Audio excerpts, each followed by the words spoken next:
I, like many of you, used to buy guitar magazines, but the primary word is used to. I stopped because they started getting more expensive and with more ads. So today I thought we'd take a look at some of the biggest selling magazines and compare them to see which has the most value for you, the consumer. Alright, these are the three I bought. They set me back a total of €29. That's like $32, which seems quite steep for a few magazines. That was Eason's pricing though, so I expect the markup. You know what's free though? A sub to this channel. I promise you can unsub when I inevitably say something that annoys you, but until then, go on. Now before we look in depth at these new issues, I think it would be interesting to look and compare at some of the older ones. These are three of the last magazines I bought. Total Guitar 2014, Guitarist from 2015, and Guitar and Bass magazine, which is now just known as Guitar Magazine, also from 2015. From cover to cover, this issue of Total Guitar has a total of 116 pages. But 36 and 2/3 of those pages are ads. That is a total of 31% of this magazine being an advert. Guitarist has a lot more pages, a total of 164 cover to cover, but it's got 54.5 pages ads. That's 33.2% of this magazine is just ads. And finally, Guitar and Bass magazine, issue from 2015. This one has 116 pages and it's the worst offender when it comes to ads.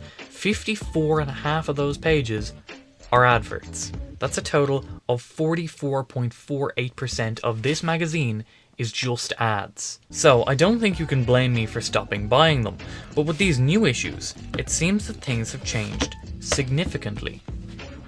Here's what I've got.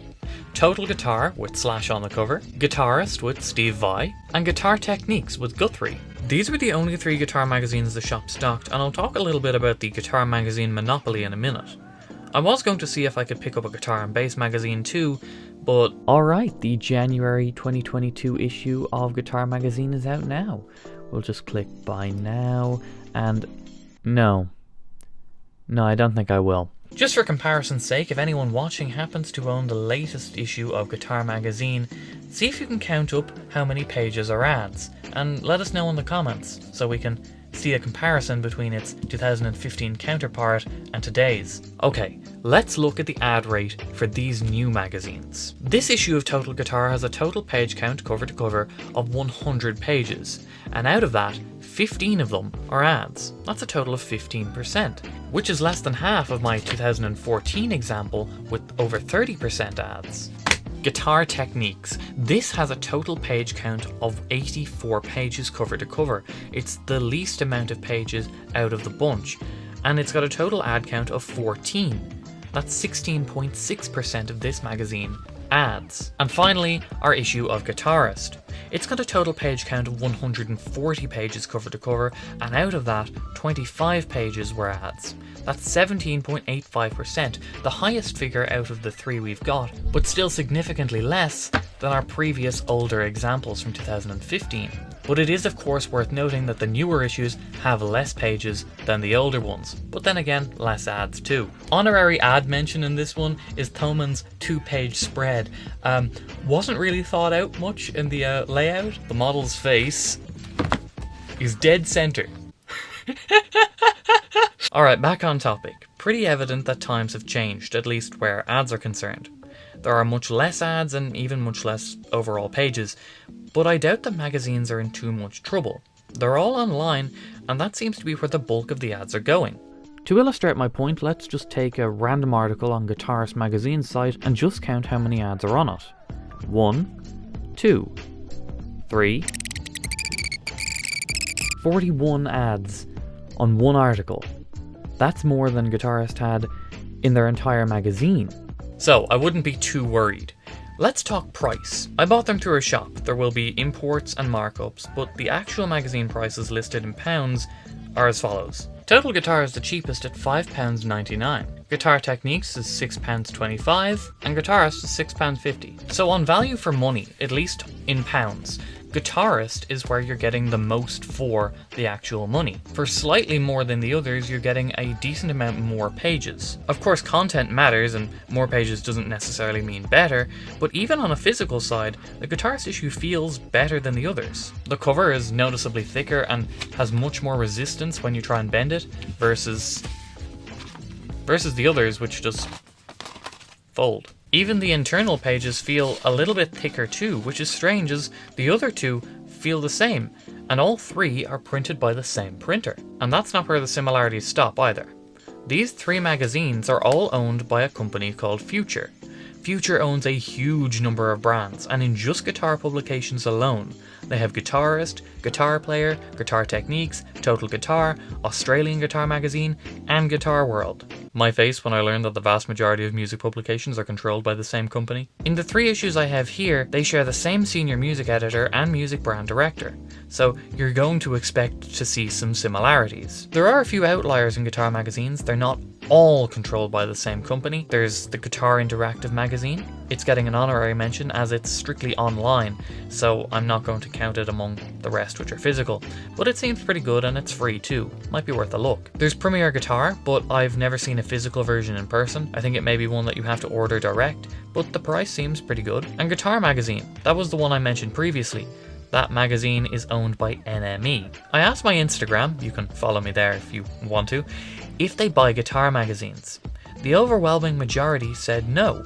They either read the free articles online or just watch YouTube. A lot of people used to, but they don't now. Those that answered that they still do mostly said they bought Total Guitar, with Guitar World coming in as a close second. And when I asked about people trusting reviews in magazines, again the majority didn't. Trust with magazine reviews is an interesting one, and I would always advise a healthy amount of skepticism with any review, no matter where you're getting it from. The main argument that I saw was that magazines won't publish negative reviews on gear, and there is a counter-argument to this, of course. There seems to be limited enough space for reviews in guitar magazines. The ones that I have here generally have between 3 and 4 overall in-depth reviews, and when you've got a small amount of space for reviews, why would you clutter that up with negative ones when you could recommend good gear? But there is the argument made that they won't publish negative reviews in fear that brands won't advertise with them. And it is hard to argue against that theory, especially with ads like this one, when you've got Guitarist Gear for the Year in the corner,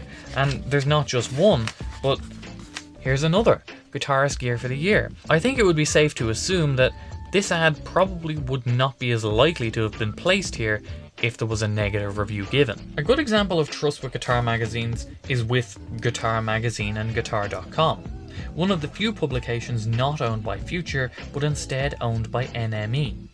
NME's parent company also owns a variety of music gear brands, and while this is disclosed during reviews, it does kind of take away the prestige of the gear being editor's choice every time. Now, while these magazines are run by a lot of the same people and there's a number of similarities, there are some big differences in structure. Guitar Techniques is exactly what it says on the tin. This is the magazine for learning and playing. It's full of music, and the interviews focus on playing and writing. There's hardly any mention of gear. If you're looking for gear though, Guitarist is the gear magazine. Most of the gear reviews are very in-depth. There's a lot to them, multiple pages, all about the one piece of equipment. And when it comes to the interviews, it's about music, but the gear questions are asked too. This issue's feature was Steve Vai, and it offered a close look at some of his guitar collection. It was actually really interesting. There's even articles about historic guitars, which I think is really cool. But then there are some articles that feel a little bit more like product placement, like an interview with the designer of the Schmidt Array pedalboard, which is essentially just an advertisement for the product. It's not a review, but it just kind of feels a bit weird. This magazine has the least music in it, a couple of pages, and that's it.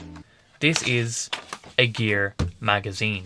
And finally, Total Guitar, a mix of both music and gear. I'm not a huge fan of the interviews, as it feels a little bit closer to a standard music magazine rather than a guitar magazine. Even when talking about gear, we're just greeted with band photo after band photo. There's actually almost no pictures of gear in these interviews, just pictures of guys who look like they're waiting for the bus. Look, another full page of guys standing there. Great. Their main interviews are better. This month's feature was Slash, and there is information about the playing and the music and the gear. A good chunk of the back of the magazine is dedicated to learning songs, which is quite good. There's even a few pages teaching you how to read tab, which it would be great for those starting out. You can even learn some Taylor Swift, which does feel a little bit mismatched with the main feature being Slash, but at least there's something for everyone. The magazine finishes with some gear reviews, but they are a lot less detailed than guitarist reviews. These are all one page, with pictures taking up a good half of said page. And that's it. So, guitar techniques, great if you really want to get stuck in and play.